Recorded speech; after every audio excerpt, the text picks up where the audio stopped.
আসসালামু আলাইকুম বন্ধুরা। এক দফা দাবিতে আগুন জ্বলছে সারা বাংলাদেশে। সবার একটাই দাবি, সরকারের পতন। কি এমন হলো যে একটা সাধারণ কোটা রিফর্ম আন্দোলন এখন সরকার পতন আন্দোলনে পরিণত হয়েছে? যেখানে সরকার বলছে এখন পর্যন্ত যা যা দাবি ছিল সবই মানা হয়েছে, তারপরও কেন এই আন্দোলন? আসলেই কি সরকার ছাত্রদের সব দাবি মেনে নিয়েছে, নাকি সরকার শাক দিয়ে মাছ ঢাকার চেষ্টা করছে? কি হতো যদি সরকার স্টুডেন্টদের এই সাধারণ এবং যৌক্তিক আন্দোলনটা মেনে নিয়ে কোটা সংস্কার করে দিত? কিন্তু না, সরকার ডাইরেক্ট তার স্বৈরাচারী শাসনের এক জঘন্যতম অধ্যায় শুরু করলো। গুন্ডা ছাত্রলীগদের লেলিয়ে দিল আমাদের সাধারণ ছাত্রছাত্রী ভাই বোনদের উপর, যেখানে তারা ট্রাকে করে টোকাই ভাড়া করে নিয়ে আসলো ছাত্র ভাই বোনদের উপর হামলা করার জন্য। এর সাথে পুলিশদেরও শুট অ্যাট সাইডের অর্ডার দিল সাধারণ মানুষের উপর হামলা করার জন্য, যেখানে তারা ভয়ানক গণহত্যায় মেতে উঠল, যার জলজ্যান্ত উদাহরণ বেগম রোকেয়া বিশ্ববিদ্যালয়ের ইংরাজি বিভাগের ছাত্র আবু সাইদ। যেখানে দেখা যাচ্ছে একজন সাধারণ স্টুডেন্ট বুক পেতে দাঁড়িয়ে আছে আর কিছু সুটবুট পরা কাপুরুষের দল সামনে থেকে গুলি চালাচ্ছে। এছাড়াও গত 19 জুলাই রামপুরা থানার সামনে আন্দোলন চলাকালীন সময় পুলিশ যখন ছাত্রদের উপর গুলি বর্ষণ করছিল, তখন ছাত্ররা সবাই পাশের এক বিল্ডিং এ আশ্রয় নেয়। ছাত্ররা সেখানে আশ্রয় নেওয়ার পরে পুলিশও সাথে সাথে সেই বিল্ডিং এ ঢুকে পড়ে। তারপর ছাত্ররাও যথাযথভাবে সেখান থেকে বের হয়ে যায়।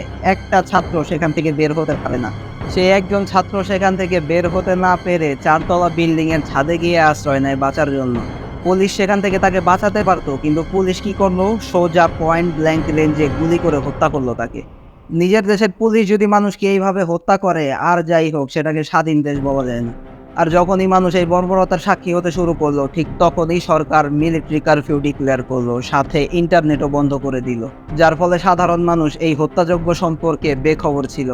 ইন্টারনেট সেবা বন্ধ থাকার কারণ সম্পর্কে জানতে চাইলে সরকারের পক্ষ থেকে বলা হয় দুর্বৃত্তরা ডেটা সেন্টারে অগ্নিসংযোগের কারণে ইন্টারনেট সেবা ব্যাহত আছে। What a joke man! কারণ তখন ইন্টারনেট বন্ধ থাকায় সবচেয়ে বেশি ক্ষতি আন্দোলনকারীদেরই হয়েছে। প্রায় 5 দিনে ইন্টারনেট সংযোগ পুরোপুরি বিচ্ছিন্ন ছিল, আর এই 5 দিনে প্রায় 1000-এর উপর মানুষ মারা যায় এই ম্যাসাকারে। যদিও অফিসিয়াল ভাবে অ্যানাউন্স করা হয় মাত্র 213 জনের কথা। জাতিসংঘের শিশু ও সাংস্কৃতিক সংস্থা ইউনিসেফ 32 জন শিশুর মৃত্যুর খবর জানিয়ে উদ্বেগ প্রকাশ করে। আর এই 32 জন শিশু ছিল কোনো আন্দোলনকারী ছিল না, যে রাস্তায় নেমেছে আন্দোলন করতে আর পুলিশ গুলি করে হত্যা করেছে তাদেরকে। এর মধ্যে কিছু শিশু বারান্দায় খেলা করছিল, কিছু শিশু ছাদে খেলা করছিল, কিছু শিশু তার বাবার কোলে ছিল। কিন্তু তারপরও সেই সব শিশুদের রক্ষা হলো না। ফিল্মি স্টাইলে সন্ত্রাসী বাহিনী হেলিকপ্টার থেকে এলোপাথারি গুলি ছোড়ে। কারো চোখ, কারো মাথা, কারো বুক বের করে বের হয়ে যায় বুলেট। এইদিকে স্বরাষ্ট্রমন্ত্রীকে এই বিষয়ে জিজ্ঞেস করলে গাঁজাখোর স্বরাষ্ট্রমন্ত্রী বলেন, এই আন্দোলনে কোনো শিশু মারা যায়নি, 2-1 কিশোর মারা গিয়েছে। কোনো শিশু এখানে মারা যায়নি। শিশু বলতে আমরা যেগুলি বুঝি সেই কোনো শিশু মারা যায়নি। বুঝলাম না, এই গাঁজাখোর মন্ত্রীর কি এদেরকে শিশু মনে হয় না? এদের প্রত্যেকেরই বয়স 18-র নিচে।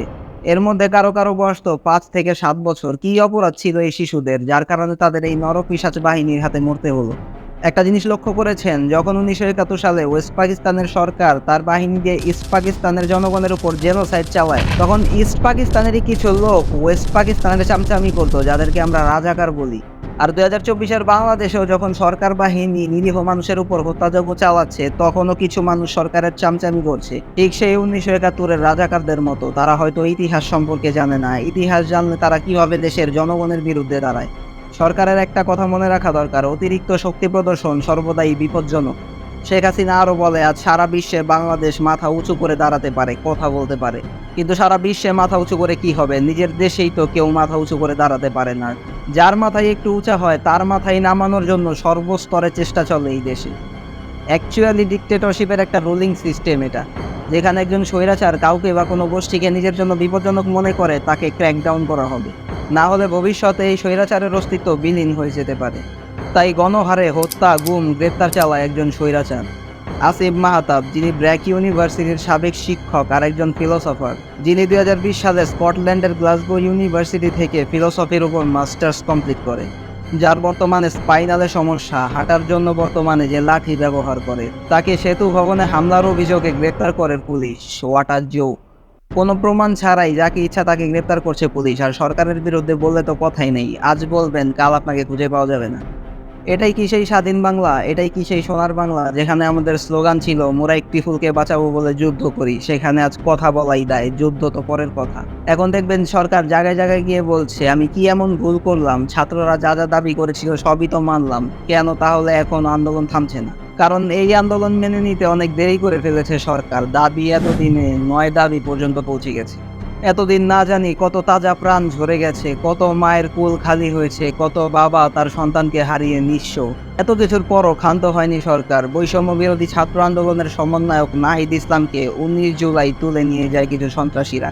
তাকে কঠিন টর্চার করা হয়, জিজ্ঞাসাবাদ করা হয়। তারপর 21 জুলাই নাহিদকে বেহুশ অবস্থায় রাস্তার কিনারে ফেলে দিয়ে যায় তারা। জ্ঞান ফেরার পর নাহিদ হাসপাতালে যান। ঠিক তার 2 দিন পর 23 জুলাই ভয়ভীতিহীন এক বক্তব্য দেন তিনি, যেখানে তিনি বলেন প্রোটেস্ট কন্টিনিউ রাখতে হবে, আন্দোলন চালিয়ে যাওয়া হবে। তারপর 26শে জুলাই নাহিদকে হাসপাতাল থেকে অ্যারেস্ট করে নিয়ে যায় বাংলাদেশ ডিটেকটিভ ব্রাঞ্চ মানে ডিবি। সবাই যখন এই প্রশ্ন শুরু করে হাসপাতাল থেকে কিভাবে একজন রোগীকে অ্যারেস্ট করতে পারে ডিবি, ডিবিকে এই অধিকার কে দিয়েছে, কোন আইনে আছে যে রোগীকে অ্যারেস্ট করে নিয়ে যেতে পারবে ডিবি, তখন ডিবি প্রধান হারুন জানায় তাকে সেফটির জন্য নিয়ে আসা হয়েছে। আবারও ওয়াটার জোক। তখন নাহিদের সাথে আরও 5 সমন্বয়ককে গ্রেপ্তার করে নিয়ে আসে ডিবি। তারপর 28 জুলাই হাসুমিরায় দেখানো হয় ডিবি হেফাজতে থাকা অবস্থায় 6 সমন্বয়ক মিলে এ বক্তব্য দিচ্ছেন যে তাদের কোটা সংস্কার আন্দোলন সফল হয়েছে, সরকার কোটা সংস্কার করে দিয়েছে, 56% কোটা বাতিল করা হয়েছে, তাই তারা এই আন্দোলনকে প্রত্যাহার করছে। এখন থেকে তারা আর আন্দোলন করবে না। সবাই ভেবেছিল যাক সবকিছু ঠিকঠাক হয়েছে, এবার দেশে শান্তি ফিরে আসবে। কিন্তু ঠিক সেই রাতেই অন্য যারা সমন্বয়ক ছিল তারা স্পষ্টভাবে জানিয়ে দেয় ছাত্রদের উপর বর্বর হত্যাযজ্ঞ চালানোর পর এই সরকার আমাদের কিছু সমন্বয়ককে জিম্মি করে তাদেরকে গান পয়েন্টে রেখে এই আন্দোলন প্রত্যাহারের জন্য বাধ্য করছে। আমরা আমাদের 9 দফা দাবি পূরণ না হওয়া পর্যন্ত আন্দোলন প্রত্যাহার করব না, আর আমাদের শহীদ হওয়া ভাইদের সাথে বেইমানি করতে পারবো না। কিছু সমন্বয়ক লাইভে এসে এটাও বললো যে আমাদের আগে থেকেই বলে দেওয়া হয়েছে যদি দেখো আমাদের তুলে নিয়ে গেছে, তারপর আমরা আন্দোলন প্রত্যাহারের ডাক দিয়েছি, তখন তোমরা আমাদের ডাক শুনবে না, তোমরা আন্দোলন চালিয়ে যাবে দাবি আদায় না হওয়া পর্যন্ত। এই 9 দফা দাবি হলো প্রধানমন্ত্রী শেখ হাসিনাকে মানুষ হত্যার দায় নিয়ে জাতির কাছে জনসম্মুখে ক্ষমা চাইতে হবে। কিছু কিছু মন্ত্রী আছে যাদের পদত্যাগ করতে হবে, কিছু পুলিশের পদত্যাগ করতে হবে, দেশের সব বিশ্ববিদ্যালয়ের ভিসিদের পদত্যাগ করতে হবে, যারা শিক্ষার্থীদের উপর হামলা চালিয়েছে তাদেরকে গ্রেপ্তার করতে হবে, সব শহীদদের পরিবারকে ক্ষতিপূরণ দেওয়া হবে, বিশ্ববিদ্যালয়ে ছাত্র রাজনীতি বন্ধ করতে হবে, সব শিক্ষা প্রতিষ্ঠান খুলে দিতে হবে, যেসব ছাত্র সাধারণ মানুষদের গ্রেপ্তার করা হয়েছে সবাইকে মুক্তি দিতে হবে। এই দাবি দেখে হাসিনার মাথা ঘুরাতে শুরু করে যে প্রথমে একটা দাবি ছিল কোটা সংস্কার, সেটাই মানি নাই, আর এখন 9টা দাবি। এরপর 1 আগস্ট সেই 6 সমন্বয়কে ছেড়ে দেয় ডিবি কার্যালয় থেকে। তারপর তারাও সেই প্রোটেস্টে যোগদান করে। তারপর সবাই বুঝতে পারে যে আসলেই তাদেরকে গান পয়েন্টে রেখে জোর করে সেই বক্তব্য দেওয়ার জন্য বাধ্য করা হয়েছিল। এবার জনগণ আরও ক্ষেপে যায় সরকারের উপর, সবাই তার পরিবার নিয়ে আন্দোলনে যোগ দেয়। কিন্তু এবার আবার তাদের দাবি 1 দফায় ফিরে আসে 9 দফা থেকে। কিন্তু এই 1 দফা এখন সরকার পতনের। আমি এই ভিডিও বানাচ্ছি ইতিমধ্যে হাসিনার পদত্যাগ হয়ে গেছে, হাসিনা দেশ ছেড়ে পালিয়ে গেছে। বাস যে বিষয় বলছি সেই বিষয় তো সমাধান হয়ে গেল। হাসিনা দেশ ছেড়ে পালিয়ে গেছে, তার মানে এখন সব সমস্যার সমাধান হয়ে গেছে। হাসিনা পালিয়েছে ভালো কথা, কিন্তু নতুন করে ক্ষমতায় কে আসবে? বিএনপি? ধরেন কিছুদিন পর বিএনপি ক্ষমতায় আসলো, চাউলের কেজি কি 20 টাকা হয়ে যাবে? আলুর কেজি কি 10 টাকা হয়ে যাবে? দেশে অপরাধ হওয়া কি বন্ধ হয়ে যাবে? 4 অক্টোবর দেশের বিভিন্ন ইউনিভার্সিটির শিক্ষকরা এটা নির্ধারণ করে যে পরবর্তী সরকার কিভাবে নির্বাচিত হবে। বলা হয় সকল শিক্ষক, বিচারপতি, আইনজীবী ও সকল বুদ্ধিজীবীদের নিয়ে অন্তর্বর্তীকালীন সরকার গঠন করা হবে। আর এই ছায়া সরকারের সদস্য নির্বাচনে আন্দোলনরত শিক্ষার্থীরা মুখ্য ভূমিকা পালন করবে। দেশকে সুন্দর করতে দেশের জাতির সঠিক সিদ্ধান্ত নিতে হবে। আজকের মতো বিদায় নিচ্ছি, দেখা হবে পরবর্তী ভিডিওতে। আল্লাহ হাফেজ।